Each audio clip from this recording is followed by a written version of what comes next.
वासुदेवाय।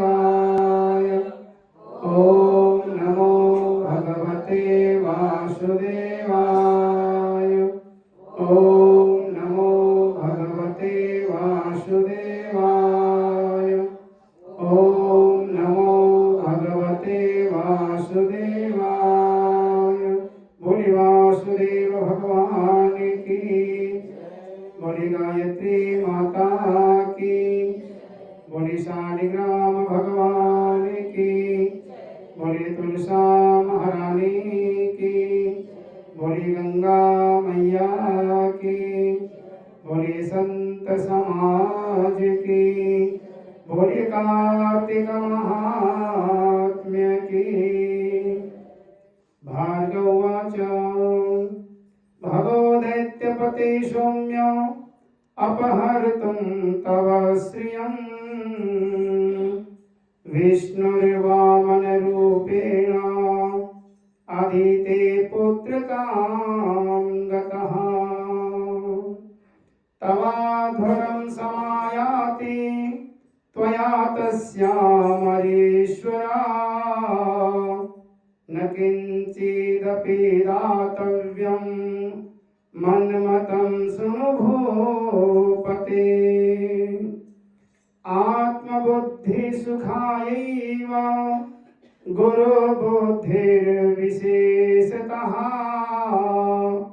परबुद्धिर्विनाशाय स्त्रीबुद्धिप्रलयं गता। शत्रूणां हितकृत्यस्ते सहन्तव्यो विशेषतः सहायेन समायाते किं कार्यं साध्यते परैः। पृथु राजा को नारद जी को ब्रह्मा जी और सौनकादि ऋषियों को सूत जी महाराज ये बड़ा सुंदर प्रसंग सुना रहे हैं कि माता अदिति ने कठोर तपस्या की, भगवान प्रकट हुए और वरदान देकर के अंत्य ध्यान हुए। और वो समय आते देर नहीं लगी। भादव का महीना, द्वादशी तिथि, दिन के ठीक 12 बजे माता अदिति के यहाँ वामन के रूप में भगवान नारायण ने अवतार लिया। वामन भगवान वामन अंगुल के और बहुत सुंदर। वामन भगवान का मुंडन हुआ, यज्ञोपवीत संस्कार हुआ, उनका नामकरण हुआ। उसके बाद में वामन भगवान को गुरु बृहस्पति ने खड़ाऊ पहनाई, सुंदर जनेऊ पहनाया, उनको छाता दिया और कमंडल दिया। वामन भगवान से कहा कि भिक्षा मांग कर के लाओ। और वामन भगवान भिक्षा मांगने कहाँ गए? बलि के यहाँ। जब बलि के द्वार पे वामन भगवान भिक्षा मांगने गए और बलि ने सामने से वामन भगवान को आते देखा तो बलि खड़ा हो गया, हाथ जोड़ करके सोचने लगा, लगता है स्वयं साक्षात सूर्य भगवान मेरे यहाँ आ रहे हैं। और शुक्राचार्य से कहा कि गुरुदेव देखो तो सही, कितने सुंदर ब्राह्मण हैं। शुक्राचार्य को शक होने लगा। शुक्राचार्य ने ध्यान लगा करके देखा और कहा, बलि ये कोई ब्राह्मण नहीं है, ये नारायण हैं, देवताओं का कार्य सिद्ध करने आए हैं, इनसे बात मत करना। बलि ने कहा कि गुरुदेव आप तो शिक्षा देते हो कि घर पे आए हुए अतिथि का सम्मान करना चाहिए। यदि घर पे आया अतिथि खुश होकर के नहीं जाता तो पाप छोड़ जाता है, और मेरे यहाँ कोई अतिथि आया है मैं बात न करूं, ऐसा कैसे हो सकता है? मैं तो इनका सम्मान जरूर करूंगा। बलि ने वामन भगवान का आदर किया, सम्मान किया और हाथ जोड़ कर कहा कि हे ब्राह्मण, मांगो, क्या मांगना चाहते हो? आप मेरे यहाँ कैसे आए? वामन भगवान माला जाप कर रहे हैं, कुछ बोले नहीं। बलि ने शुक्राचार्य से पूछा कि गुरुदेव ये ब्राह्मण बोलता क्यों नहीं है, चुप खड़ा है। शुक्राचार्य ने कहा, अरे बलि देख नहीं रहा, इनकी माला चल रही है, और ब्राह्मण जब माला जाप करते हैं तो बीच में बात नहीं करते हैं। बलि की आस्था और भी बढ़ गई। बलि ने सोचा कि कोई बहुत विद्वान ब्राह्मण है, नियमों का पालन करने वाला है, इनको तो दान में जरूर दूंगा। थोड़ी देर बाद वामन भगवान की माला पूरी हुई और माला पूरी करने के बाद में पूछा, अरे बलि, तू विरोचन का बेटा है, प्रहलाद का पोता। बलि की आस्था और तेज हो गई और बढ़ गई कि अरे ये तो ज्योतिषी भी बहुत तगड़ा है, इसको तो मेरे पिता का नाम, मेरे दादा का नाम तक पता है। अब तो बलि पैरों में लेट गया कि ब्राह्मण देव मांगो क्या चाहिए। वामन भगवान बोले कि देखो बलि, हम बहुत संतोषी ब्राह्मण हैं, हमें क्या चाहिए, हम बहुत खुश हैं, अपनी तपस्या में लगे रहते हैं। बलि ने कहा नहीं नहीं, मेरे यहाँ से कोई ब्राह्मण खाली नहीं जाता और मेरे यहाँ तो आपको कुछ न कुछ मांगना ही पड़ेगा।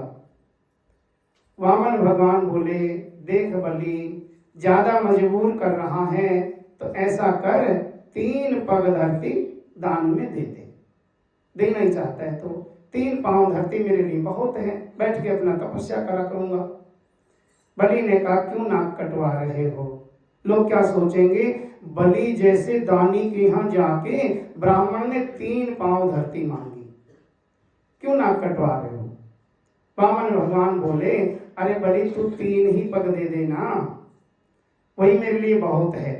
अब बलि अभी भी नहीं समझा। शुक्राचार्य सोच रहे आज बलि फंसेगा, क्योंकि ये बहुत तगड़ा छलिया है, इससे कोई नहीं बचा और आज ये ठगा जाएगा। इशारा कर रहे हैं बलि को, बात मत कर, बहुत चतुर है ये। बलि ने फिर कहा, अच्छा चलो नाप लो। वामन भगवान बड़े चतुर हैं, उन्होंने क्या कहा कि सुनो बलि, मैं अपने ही पांव से नापूंगा, क्योंकि तुम बहुत बड़े हो, तुम्हारे पांव तो बहुत बड़े बड़े हैं और मैं बहुत संतोषी ब्राह्मण हूं, मैं अपने पांव से ही नापूंगा। क्योंकि वामन भगवान जानते हैं यदि राज खुल गया तो ये अपने पैर से नाप के दे देगा 3 पांव धरती, इसीलिए कह रहे मैं अपने ही पांव से नापूंगा। और वो भी सुनो, ना 3.25 और ना 3.25, 3 पग ही चाहिए मुझे बस। बलि ने कहा ले लो। बोले दान दे रहा या भीख दे रहा है। बलि ने कहा दान दे रहा हूं। तो वामन भगवान बोले तो फिर संकल्प लेना, बिना संकल्प के नहीं लेते हम दान। शुक्राचार्य बलि को पकड़ के एक तरफ ले गए, बोले देख रहा है ये छोटा सा ब्राह्मण संकल्प की बात पे अड़ा हुआ है, क्या समझ रहा है तू, मुकर जा, कह दे हमारा तुम्हारा कोई लेन देन नहीं हुआ। और कुछ जगह अगर झूठ बोली जाए तो वहां पाप नहीं लगता। भले यदि किसी कन्या की शादी हो रही है और हमारे झूठ बोलने से उसमें कोई रुकावट आ रही है और वो बच जाए, या रिश्ता टूटते टूटते हमारे झूठ बोलने से बच जाए, तो वहां पाप नहीं लगता। कोई कसाई गौ हत्या करना चाह रहा है, गाय भाग रही है और हमने उसको भागते हुए देख लिया और वो पूछे किधर गई है, वहां झूठ बोलने में कोई पाप नहीं लगता, दूसरा रास्ता बता दो उसको। यदि हमारा खुद का धन सारा नष्ट हो रहा हो और हमारे झूठ बोलने से बच जाए तो वहां दोष नहीं लगता। और माताओं के सामने अगर झूठ बोला जाए तो दोष नहीं लगता। बलि ने कहा कि गुरुदेव ऐसा क्यों। बोले कुंती ने युधिष्ठिर से बहुत बड़ा राज छिपाया था कि कर्ण उनका सगा भाई है, इसलिए कुंती को युधिष्ठिर ने श्राप दे दिया था कि मां तूने भाई से भाई को मरवा दिया, इतना बड़ा राज छिपा गई, श्राप देता हूं, माताओं के पेट में कोई बात हजम नहीं होगी। और ये सच्चाई है, अगर एक माता दूसरी माता को कह दे ना ये बात है और किसी को बताना मत, बस फिर वो हजम नहीं होगी बात, फिर तो पक्का बताएंगे और जब तक नहीं बता लेंगे तब तक कुछ खाएंगे पिएंगे भी नहीं, तुरंत बताना है उन्होंने। तो ये श्राप है युधिष्ठिर का। शुक्राचार्य ने कहा बदल जा, मुकर जा, कहते हमारा कोई लेन देन नहीं हुआ। बलि ने कहा कि गुरुदेव मैं ब्राह्मण को यहां से खाली नहीं जाने दूंगा, वचन दे चुका हूं, यदि सब कुछ बर्बाद भी हो गया तो भी कोई दिक्कत नहीं, मैं अपने वचन से नहीं टलूंगा। और बलि ने हाथ में जल लेने के लिए गंगा सागर को उठा लिया। जो टोंटी वाली लुटिया होती ना, इसको गंगा सागर बोलते हैं। जब बलि ने गंगा सागर को उठाया तो शुक्राचार्य ने सोचा अपने चेले को ठगने नहीं दूंगा, जहां तक हो सकता बचाऊंगा। शुक्राचार्य ने क्या किया, उस गंगा सागर के अंदर जाके बैठ गए और जो टोंटी थी उसमें अपनी आंख अटका ली और आंख लगा के बाहर भी देख रहे हैं और पानी भी रोक लिया कि पानी बाहर जाएगा नहीं तो संकल्प लेगा कैसे। और आंख से देख भी रहे हैं। अब देखो ये वामन क्या करेगा। वामन भगवान ने एक हाथ में छाता लिया हुआ है, एक में कमंडल लिया हुआ है, एक से माला फेर रहे हैं और एक में बगल में उन्होंने आसन दबाया हुआ है कुशा का। चतुर्भुज हैं वामन भगवान।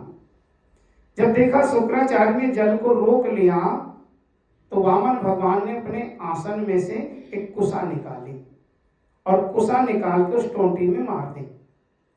और वो टोंटी में जब कुशा लगी तो एक तलवार की भांति जाकर के शुक्राचार्य की आंख में चुभ गई और शुक्राचार्य की आंख को फोड़ दिया।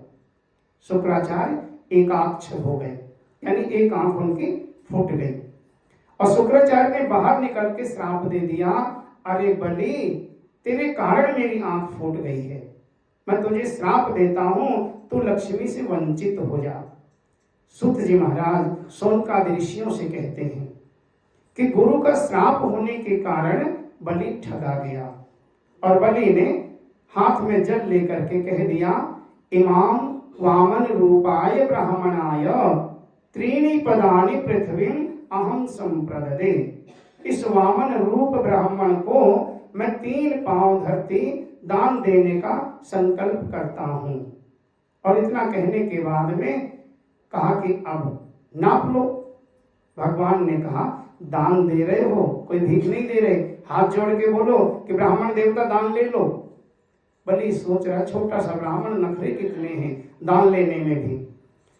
बलि ने हाथ जोड़ा, सिर झुकाया, कहा कि ब्राह्मण देवता दान ले लो। और जैसी बलि ने ऊपर गर्दन उठाई फिर वामन भगवान का चेहरा नहीं दिखाई दिया, इतना विशाल रूप बना लिया, एक पांव में पूरी पृथ्वी नाप ली। दूसरा पांव ब्रह्मांड को चीरता हुआ जा रहा था तो ब्रह्मा जी ने कमंडल उठाया और श्रम जल बिंदु कमंडल राख्यो, वामन भगवान के चरणों को धोने लगे ब्रह्मा जी। और फिर कमंडल नीचे लगा लिया तो एक बूंद गंगा जी उनमें उत्पन्न हुई। और उसके बाद में 2 पग में ही तीनों लोग नाप लिए। और वामन भगवान ने कहा, बलि तीसरा पांव कहाँ रखूं, तू झूठा और तेरा वचन भी झूठा। बलि ने हाथ जोड़ के कहा, गुरुदेव प्रभु, हे ब्राह्मण देव, आपने अभी मेरी संपत्ति नापी है, ये बताओ धन बड़ा होता है या धन का मालिक। भगवान ने कहा कि धन का मालिक बड़ा होता है। बलि ने कहा, भी आपने मेरा धन नापा है, धन का मालिक आपके सामने है, तीसरा पांव मेरे सिर पे रख दो। और वामन भगवान ने बलि के सिर पे पांव रख के कहा, अरे बलि, मैं तुझे ठगने आया था लेकिन तूने मुझे ठग लिया, जा, मैंने तुझे पाताल लोक का राजा बनाया।